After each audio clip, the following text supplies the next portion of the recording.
Bonjour à tous, j'espère que vous allez bien et que vous êtes en pleine forme aujourd'hui malgré le temps un petit peu moins beau que ces derniers temps. Voilà, je voulais d'abord vous remercier pour votre participation au sondage que j'ai mis sur la page. Vous avez été nombreux à participer, j'ai eu plein de retours, donc ça c'est formidable. Et puis si vous ne l'avez pas encore fait, n'hésitez pas à y aller maintenant, c'est pas encore trop tard, je recueille encore vos participations. Voilà. Donc comme je vous le disais, vous avez été nombreux à indiquer les difficultés ou les challenges que vous aviez avec vos chevaux. Et une des problématiques qui est ressortie, c'est notamment par rapport aux idées de séance. Vous avez l'air d'être assez nombreux à avoir des difficultés à trouver des thématiques de séance, à savoir quoi faire avec votre cheval et à organiser un peu tout ça. Donc du coup, dans cette vidéo, je voulais vous proposer de vous donner des clés pour mettre en place un planning de progression, afin que vous sachiez voilà, comment mettre en place ce planning de progression, quelles sont les clés à prendre en compte. Et ce planning, après, va vous aider du coup à intercaler vos séances et vous donnera en tout cas une ligne de conduite. Voilà. Donc, la première chose à faire pour moi, je pense, par rapport à la mise en place d'un planning, c'est déjà de savoir d'où on part, pardon. Donc, posez-vous, prenez un peu de temps, prenez du papier, un crayon, et donc déjà, où est-ce que vous en êtes? Faire un peu le bilan de où vous en êtes actuellement, que ce soit au niveau de votre cheval, donc au niveau codification à pied, codification montée, quels sont les codes qu'il connaît bien, quels sont ceux qu'il connaît moins bien, est-ce qu'il y a de la légèreté partout, est-ce qu'il y a des codes qui sont peut-être un peu moins légers que d'autres et donc sur lesquels vous estimez avoir encore besoin de travailler. Après, pareil au niveau de tout ce qui est exercice. Donc, quels sont les exercices qu'il connaît? Quels sont ceux qu'il connaît pas? Est-ce que faire un cercle de 20 mètres, c'est quelque chose de facile, ça va bien, il n'y a pas de problème d'incurvation, il n'y a pas de perte d'équilibre? Est-ce que 15 mètres, ça passe encore ou est-ce que ça commence à être limite? Et 10 mètres, est-ce qu'on peut y aller ou pas du tout? Et pareil, session à la jambe, épaule en dents, bref, vous reprenez toute la panoplie d'exercices qu'on peut trouver en classique.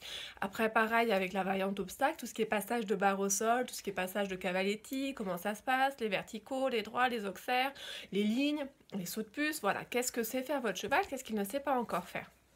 Par rapport à tous ces exercices-là. Donc, on a vu la codification, on a vu les exercices. Et maintenant, un bilan de vous. Voilà, voir où est-ce que vous en êtes en tant que cavalier. Au niveau de votre fonctionnement, qu'est-ce qui est facile pour vous, qu'est-ce qui n'est pas facile? Est-ce que vous avez plus de difficultés à vous tourner à gauche qu'à vous tourner à droite? Est-ce que vous avez du mal à accompagner votre cheval au trot assis ou au galop? Est-ce que au contraire c'est la position d'équilibre qui est à peine assez stable des fois? Voir un peu tout ça, voir votre point, faire le point sur votre fonctionnement. Et également faire le point sur votre fonctionnement, on va dire, au niveau de votre intellectuel. C'est-à-dire, je m'explique, quels sont vos schémas, quelles sont vos tendances? Quand vous avez des difficultés, comment est-ce que vous réagissez?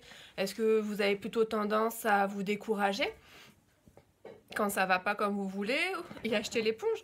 Ou est-ce qu'au contraire, vous avez plutôt tendance à vous énerver, à stresser, vous mettez en colère quand ça va pas? Ou encore une autre solution, c'est voilà, je suis triste, ça va pas, je suis triste, je vais dans la tristesse.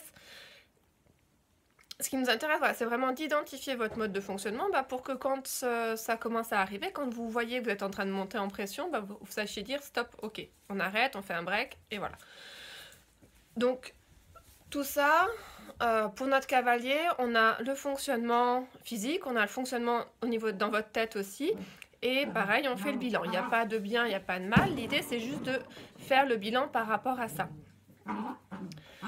Plus votre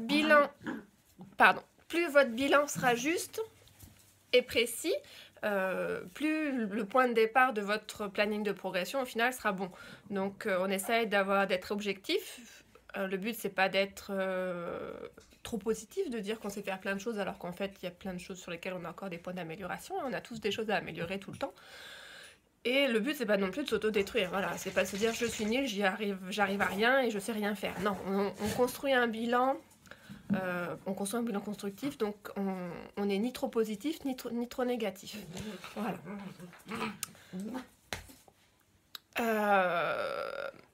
Donc on a notre point de départ. Maintenant, on va mettre en place notre objectif final, notre ligne d'arrivée.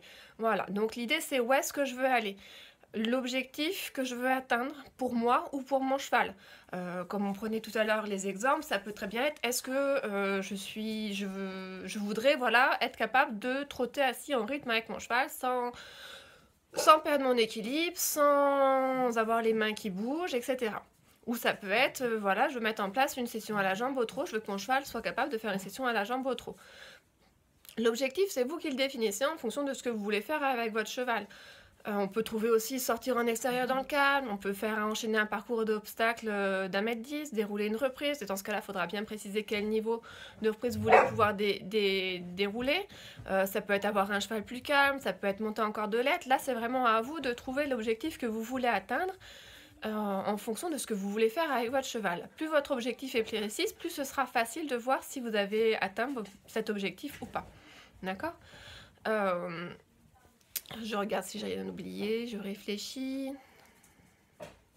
Voilà, il faut que votre objectif vous demande un certain effort, de mettre en place de nouveaux apprentissages, mais il ne faut pas non plus que ce soit trop compliqué, sinon vous allez avoir des difficultés à l'atteindre et vous risquez de vous décourager. Donc essayez de trouver un objectif à une certaine distance de là où vous êtes actuellement, mais pas non plus beaucoup trop loin.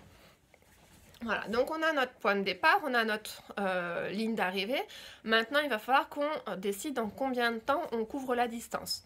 Donc ça va être à vous de vous dire quel temps, dans combien de temps je vais être arrivé à mon objectif. Est-ce que je me donne 2 semaines, 3 semaines, 1 mois, 3 mois?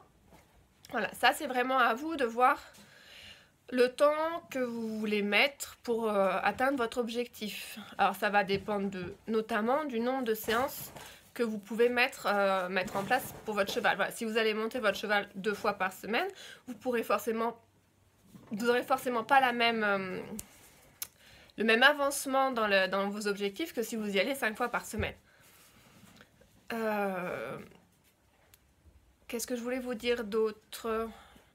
Voilà, donc il y a le nombre de séances où vous pouvez aller monter votre cheval sur lequel que vous devez prendre en compte. Et puis aussi la différence entre le point de départ et le point d'arrivée. Plus vous vous êtes fixé un objectif compliqué et loin par rapport à votre point de départ, plus vous allez devoir vous laisser du temps pour l'atteindre. Sinon, vous allez vouloir bousculer les choses, aller trop vite, et puis dans ce cas-là, ça va pas forcément bien fonctionner avec votre cheval. Donc, on reprend. On a notre bilan, notre point de départ, notre ligne d'arrivée. On a une distance, notre distance, le temps qu'on se laisse entre les deux. Et maintenant, on va pouvoir définir des objectifs intermédiaires. On reprend l'exemple de notre cavalier qui veut apprendre à son cheval à faire une session à la jambe au trot. Et ben peut-être que comme objectif intermédiaire, il va pouvoir mettre déjà la codification de base à la réponse à la jambe, isolée par exemple. Et après, ça peut très bien être son deuxième objectif intermédiaire, la session à la jambe au pas, avant d'arriver à son objectif final, la session à la jambe au trot. Voilà. Qu'est-ce que je peux vous dire de plus? Maintenant que vous avez donc votre bilan, votre objectif final, le temps, le nombre de séances que vous pouvez mettre, vos objectifs intermédiaires, ça va être à vous maintenant de définir un peu plus précisément quelles séances vous pouvez mettre en place entre chaque objectif intermédiaire pour arriver à votre objectif final. Voilà, je pense qu'on a à peu près fait le tour des différentes clés pour mettre en place votre planning de progression. Maintenant, c'est à vous de prendre un peu de temps, de vous poser et de réfléchir à tout ça. Et après, s'il y a peut-être un dernier conseil, surtout n'hésitez pas à adapter vos séances. Voilà, c'est pas parce que vous avez décidé aujourd'hui que vous travaillez là-dessus, si vous n'êtes pas disponible, si votre cheval n'est pas disponible, que ce soit dans sa tête ou dans son corps, eh bien on n'hésite pas, on adapte sa séance et puis on fait autre chose. Donc si vous n'êtes pas du tout disponible dans votre tête parce que vous avez passé une mauvaise journée, si en plus votre cheval il a des courbatures de séances précédentes, et plutôt que d'aller bosser sur la session à la jambe comme on l'a prévu, on n'hésite pas à partir en extérieur pour s'aérer la tête tous les deux. Voilà, donc j'espère que cette vidéo pourra vous aider. Encore une fois, n'hésitez pas à aller répondre au sondage de manière à ce que j'ai plus d'idées des vidéos que je peux faire pour vous aider. Et puis à très vite, n'hésitez pas à me laisser un petit commentaire en dessous. Voilà, et bonne fin de journée. Au revoir.